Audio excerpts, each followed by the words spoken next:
नमस्कार मोर केउझरिया आकाश ब्लॉग को आपण समस्त को स्वागत करुछि। आज टी सकाळु वीडियो करि पारिली नै सेति एबे मो वीडियोटी स्टार्ट करुछि। आउ एबे तो मो स्कूल 5टा बडे आसिले तापरे माँ मते कोन टिके खाइबा पय देले। एबे खाइ सारी तापरे माँ कहिले कि आमो बाड़ी घर एबे मळि आइ छै चलो टिके सफा करदबा। सेति एबे आमे मो हमर बाड़ी घर सब सफा सुतर करि दमु। चलंतु एबे देखिबा हमर बाड़ी घर सब केमति सब मळिया सब हेछि।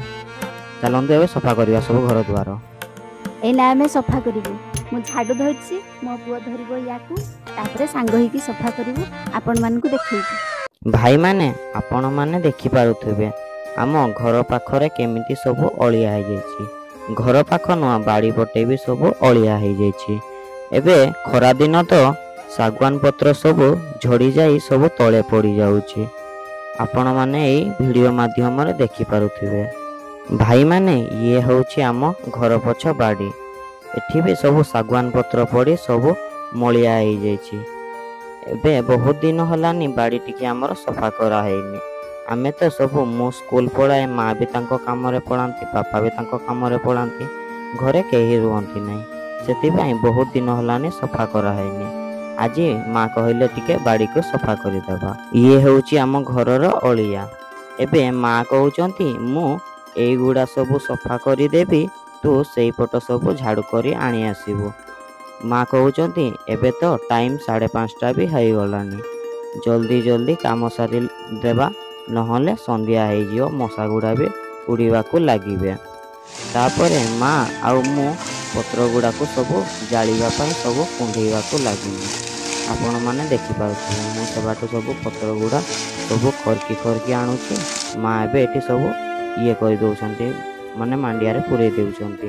देखंतु दर्शक बंधु आमर बाड़ी केमिति अळिया आवर्जन रे भर्ती होईची। ए सब आमर समय अभावरु आमे करि पारु नाहु। आज किछि समय बाहर करिकि आज सफा करिबा पई आमे मां पुओ बाहरिछु।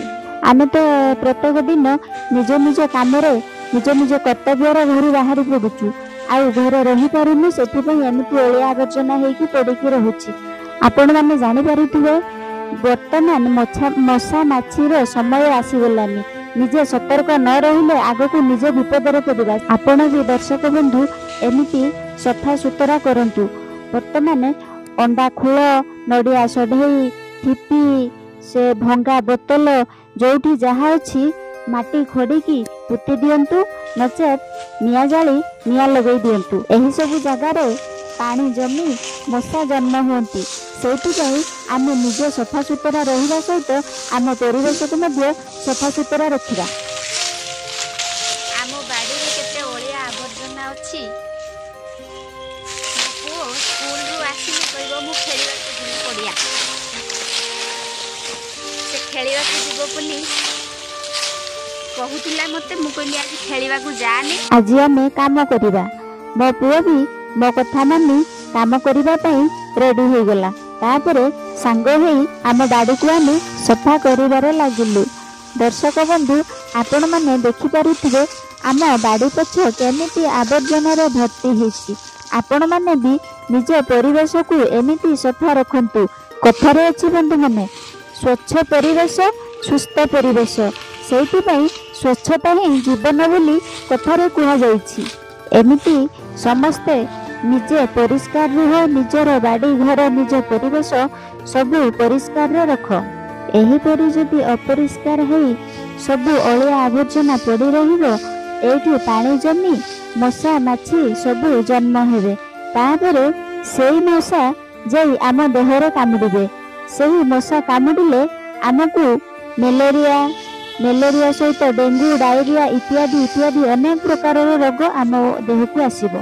देखंतु मो बुआ भी मो सहित साथ दे एमिति ओलिया धरी बाड़ी पटे जाइछि।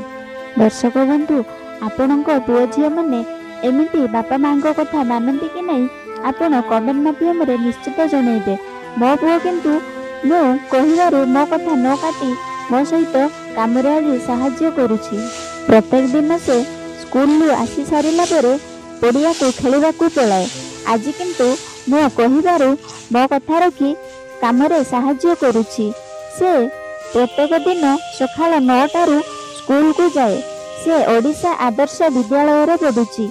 ଆମ ଘରୁ ନିହାତି 10-12 କିଲୋମିଟର ହେବ। ସକାଳ 9ଟାରୁ ଯାଏ, ଫେରୁ ଫେରୁ ସନ୍ଧ୍ୟା 5ଟା ହୋଇଯାଏ। 5ଟା ବେଳେ ଆସିଲା ପରେ ସେ ପଡ଼ିଆକୁ ପଳେଇବା ଯୋଜନା କରେ। ଆଜି କିନ୍ତୁ ସଫାସୁତୁରା କରିବା ପାଇଁ ମୁଁ ତାକୁ ଘରେ ରହିବାକୁ କହିଲି। ଦେଖନ୍ତୁ, ଆମେ ମଳିଆ ସବୁ ଗଦା କରି କେମିତି ନିଆଁ ଲଗେଇ ଦେଉଛୁ। ଦେଖନ୍ତୁ କେତେ ପତ୍ର ଗଦା ହେଇଛି, କେତେ ଜୋରରେ ଉପରକୁ ଉପରକୁ ଉଠୁଛି ନିଆଁ ଆହୁରି ଜୋର ଜୋର ଜଳୁଛି। ଏମିତି ଆମେ ପତ୍ରକୁ ଧୀରେ ଧୀରେ ପାଖକୁ ଦେଉଛୁ। ନିଆଁ ଆହୁରି ଜଳି ଜଳି ଚାଲିଛି। ଆମ ବାଡ଼ି ପାଖରେ ଗୋଟିଏ ଆମ୍ବ ଗଛ ଅଛି। ସେଇଥିପାଇଁ ସେ ଆମ୍ବ ଗଛରେ ବଉଳ ଆସିଥିବାରୁ ଦେଖନ୍ତୁ ମୋ ପୁଅ କେମିତି ନିଆଁକୁ ଧୀରେ ଧୀରେ ପେଲୁଛି। ପତ୍ର ଗୁଡ଼ାକୁ ନିଆଁ ପାଖକୁ ଧୀରେ ଧୀରେ ଦେଉଛି। ଏଇ ପାଖରେ ଗୋଟିଏ ଆମ୍ବ ଗଛ ଥିବାରୁ ଆମ୍ବ ଗଛରେ ଅଳ୍ପ ଅଳ୍ପ ବଉଳ ଆସିଛି। ଇଏ ଦେଖନ୍ତୁ ଆମ୍ବ ଗଛ, ଇଏ ବହୁତ ପୁରୁଣା ଆମ୍ବ ଗଛ। ଆମ୍ବ ଗଛରେ ଏବେ ଅଳ୍ପ କିଛି ବଉଳ ଆସିଛି। ଏଇ ନିଆଁ କେମିତି ଆମର ଜଳୁଛି। ଏପଟେ ଅଳ୍ପ ଖଣ୍ଡେ ପତ୍ର ଥିବାରୁ ମୁଁ ୟାକୁ ଧୀରେ ଧୀରେ ଜାଳି ଦେଉଛି। ଦେଖନ୍ତୁ, ଏବେ ତ ସନ୍ଧ୍ୟା ଟାଇମ୍ ହେଇଗଲାନି, ଭିଡ଼ିଓ ଆଉ ବେଶୀ ଲମ୍ବା କରିହେବନି। ସେଥିପାଇଁ ମୋ ପୁଅର ଆଗକୁ ଏକ୍ଜାମ୍ ଥିବାରୁ ମୁଁ ଆଉ ବେଶୀ ସନ୍ଧ୍ୟା ସମୟ ପର୍ଯ୍ୟନ୍ତ ଭିଡ଼ିଓ କରୁନି। ଏବେ ସନ୍ଧ୍ୟା ଟାଇମ୍ ହେଇଗଲାନି, ଆପଣମାନେ ଦେଖିପାରୁଥିବେ। ଧୀରେ ଧୀରେ କିଛି ସମୟ ମଧ୍ୟରେ ରାତି ମଧ୍ୟ ହେଇଯିବ। ଏବେ ତାପରେ ମୁଁ କହିଲି, ଆରେ ପୁଅ ଯା କ'ଣ ଟିକେ ଟିଫିନ୍ ଆଣି ଖାଇଦେବୁ, ତାପରେ ତୋର ଏକ୍ଜାମ୍ ଅଛି, ସନ୍ଧ୍ୟା ଟାଇମ୍ ମାନେ ତୁ ପାଠ ପଢ଼ିବୁ। ଦେଖନ୍ତୁ, ଖାଇସାରି ମୋ ପୁଅ ନିଜର ପରୀକ୍ଷା ପାଇଁ ପ୍ରିପାରେସନ୍ କରୁଛି। ଆମ ଭିଡ଼ିଓ ଆପଣମାନଙ୍କୁ କେମିତି ଲାଗୁଛି ନିଶ୍ଚିତ କମେଣ୍ଟ ମାଧ୍ୟମରେ ଜଣାଇବେ। ଏବେ ମୁଁ ରହୁଛି। ଭାଇମାନେ, ଆମ ଭିଡ଼ିଓ ଆପଣମାନଙ୍କୁ କେମିତି ଲାଗିଲା କମେଣ୍ଟ ଦ୍ୱାରା ନିଶ୍ଚିତ କରିବେ। ଆଉ ଲାଇକ୍ ସେୟାର କରିବେ। ଅତି ଭଲ ଲାଗିଥିଲେ ସବସ୍କ୍ରାଇବ୍ କରିବେ। ରହୁଛୁ ସାଙ୍ଗମାନେ। ଜୟ ଶ୍ରୀରାମ। ନମସ୍କାର ଆଜ୍ଞା, ରହୁଛି।